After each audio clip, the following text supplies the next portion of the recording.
Demons in the Dark. Along the Ho Chi Minh Trail in 1970, at remote jungle outposts cut off for weeks at a time, soldiers began reporting strange events after nightfall. It began with the old night vision scopes, relics from the early years of the war. Grainy images, washed in red light, flickered on the screens as soldiers scanned empty fields beyond the perimeter. Then they saw the shapes. Tall, thin, too many joints in the limbs, bending wrong as they crossed open ground with a loping, almost curious gait. Always at the edges of the image, never at the center. When light swept the field, nothing stood there. At first, the officers blamed equipment failure, tricks of contrast and shadow.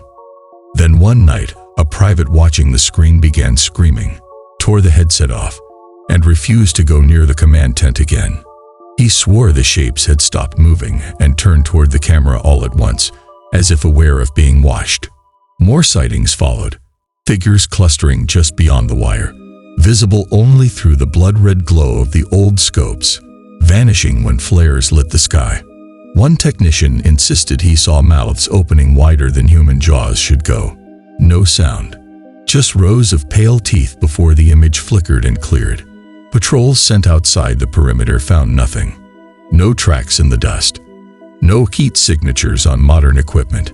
Yet every dusk, the shapes returned to the screens, closer each time.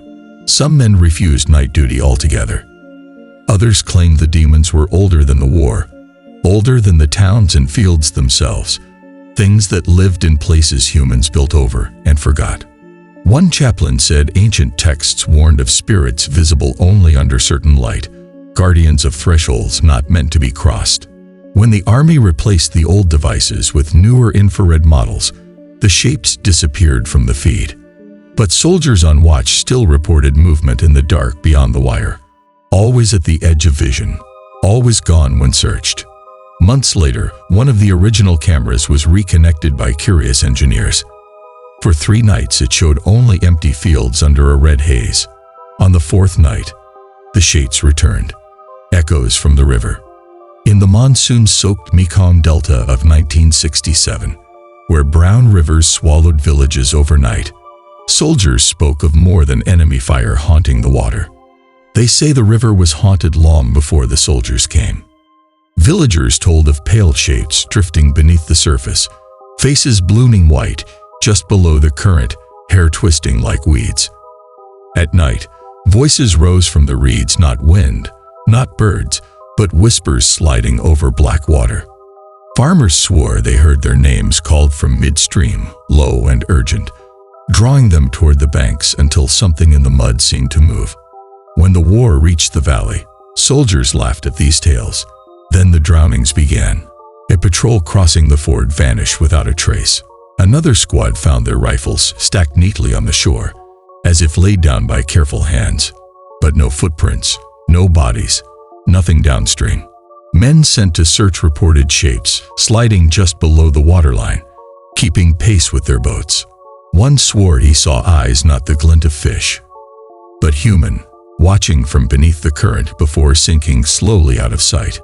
Night sentries spoke of ripples moving against the flow, of cold mist curling low along the surface even on windless evenings. A corporal claimed something clutched his boot in the shallows, fingers like ice, vanishing when he fell screaming onto the sand. He refused to return to the river after dark. By autumn, entire units refused to camp near the banks. Officers blamed nerves, fatigue, enemy tricks. Then a storm hit, and under the roar of rain came screams from the bridge. When dawn broke, the sentries were gone. Only the ropes of the pontoon bridge remained, ends frayed, boards drifting downstream like the ribs of something dead. Locals said the river spirits had been angered by gunfire, by blood running off the hills. Old women left offerings on the banks, bread, candles. The skulls of chickens turned toward the water. Soldiers mocked them until one morning a single helmet floated into camp, dented, still strapped tight under the chin. No body inside. The river kept its dead. Divers sent later found nothing below. No weapons, no bones. Just silt, weeds, and the slow pull of the current sliding on toward the sea. Even now, fishermen speak of pale faces appearing in moonlit shallows, mouths opening soundlessly before the current takes them under. They say the river does not forget. The rise of spirit warriors. In the mist-bound hills of Kon Tum Province, 1968, where American and ARVN troops fought through jungles older than memory, the locals warned of warriors who did not die. It began with the drumming. Low, distant, threading through the hills at dusk, like a second heartbeat beneath the wind. Soldiers thought it was the enemy summoning reinforcements. Villagers shook their heads and barred their doors.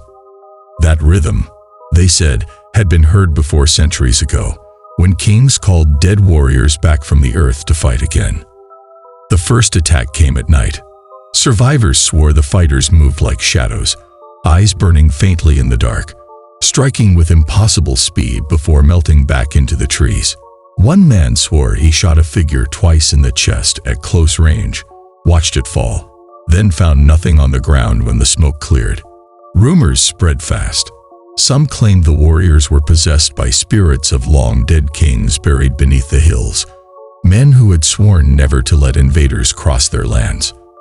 Others spoke of ancient oaths carved into standing stones, promises sealed in blood long before rifles or maps existed. Villagers carried old charms, bone necklaces, copper rings said to keep the spirits from choosing their bodies for the fight. Soldiers had no such protection. Patrols reported figures glimpsed between trees, moving too fast for bullets, faces hidden behind ash-white paint.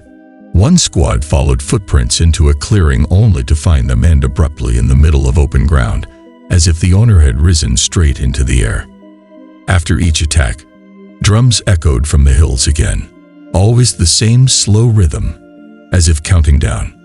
One evening, a captured villager warned the officers that the dead did not rise alone. A king's spirit rode each warrior, guiding his blade, lending strength beyond flesh. The soldiers laughed until the next skirmish left men cut down by opponents who seemed to feel no pain, made no sound when struck, and fought until their bodies simply collapsed from blood loss, as if the thing inside had already moved on. When the rains came, entire companies vanished in the fog. Reinforcements found only empty rifles, scattered shell casings, and strange symbols carved into trees around the perimeter, circles crossed by lines pointing east. Old men in the villages said the kings had taken back their warriors and would not stop until the invaders left the valley. The army brought artillery, leveled half the hillsides, burned forests where the drums sounded at night. The drumming stopped, but when mists crawl through the valleys even now, hunters whisper of figures moving in the fog, carrying rusted spears, eyes glowing faintly in the dark, like embers waiting for wind.